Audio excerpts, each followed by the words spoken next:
దాకా వచ్చారు. అది మా మానవత దృక్పథం.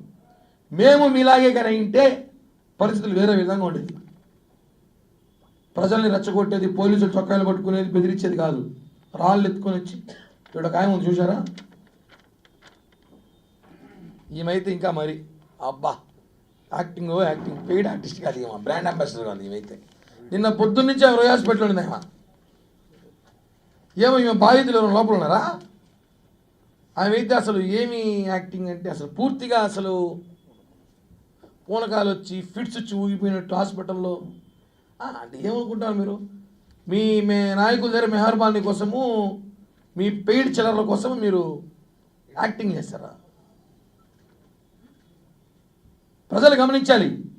జగన్మోహన్ ఎంత అరాచకుడో. కనీసం కోట్లు కొట్టేశావు. చనిపోయిన కుటుంబ సభ్యులకు ఒక 50 లక్షలు ఇస్తానని ప్రకటించావా? క్షతగాత్రులకు ఒక 10 లక్షలు ఇస్తానని ప్రకటించావా? ఏదో ఆనందం అంటే ఏమంటే మామూలుగా ఒకరు చనిపోయి సముద్ర వ్యక్తిని జగన్ నవ్వుతా పరిగెత్తాడు. 6 మంది అయ్యేసరికి ఆనందంలో ఎక్కువ వచ్చినట్టున్నాడు. అంటే ఉంది చూస్తా ఉంటే నీ ప్రవర్తన. సీలేలు లాగేయడం, బెడ్ల మీద పేషెంట్లు దోసేయడం, ఫోటోలు పిచ్చి తగలయ్యా. కరెక్ట్ కాదండి. వెంటనే కేసు కట్టాలి సాయంత్రం లోపు.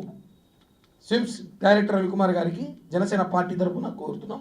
అలాగే పోలీస్ దాంట్లో కూడా జగన్ బ్లడ్ ఉన్న వాళ్ళు దయచేసి ప్రక్షాళన చేయండి.